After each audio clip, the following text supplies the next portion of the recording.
Bonjour à tous et bienvenue sur boursicoté.com pour cette nouvelle analyse technique du CAC 40 en point matinal avec une configuration qui répète un petit peu ce que nous avions eu la veille. Regardez, hier je vous commentais ici le franchissement de la moyenne mobile 20 exponentielle sur un gap haussier qui venait s'appuyer ici sur une zone horizontale clairement identifiée. Alors je n'ai rien touché sur ce graphe, on avait ici une zone horizontale à 6670 points.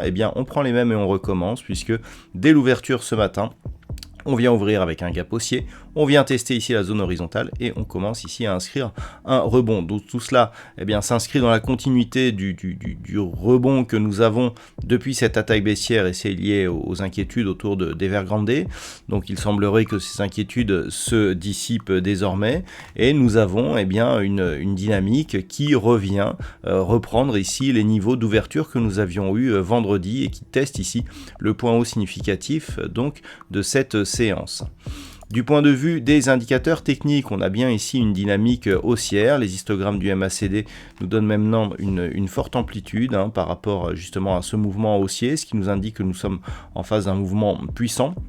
Toutefois, sur le RSI, nous sommes toujours donc dans la zone neutre, toujours ici dans la trajectoire de sortie de la zone de survente donc de cet indicateur, ce qui nous indique que nous sommes toujours ici dans cette dynamique qui, assortie ici aux histogrammes du MACD, reste relativement forte.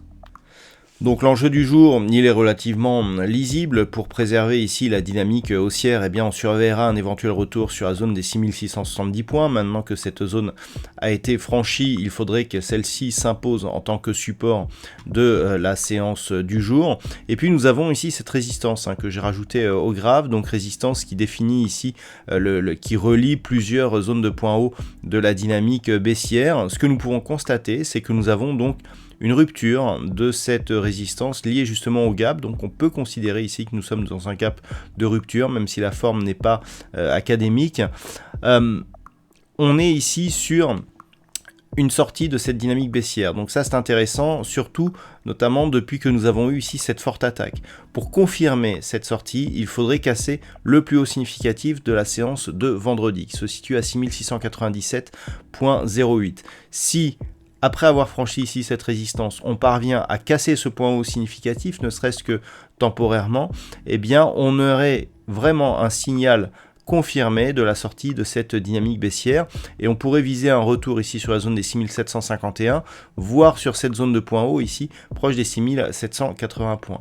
Donc ça sera le deuxième élément à surveiller, donc à partir du moment où on verrait une cotation supérieure à 6700 points, on pourrait considérer ici que nous sommes sortis de cette dynamique baissière. Voilà donc ce qu'il faut savoir pour la séance du jour. D'un point de vue macroéconomique, alors la journée est encore assez chargée. Nous avons eu l'évolution des taux de la Banque nationale suisse dans la matinée. Donc les taux restent stables. Il n'y a pas eu de volatilité en conséquence donc de cette diffusion. Nous avons eu aussi le PMI manufacturier en Allemagne qui vient juste d'être diffusé, qui est plutôt décevant.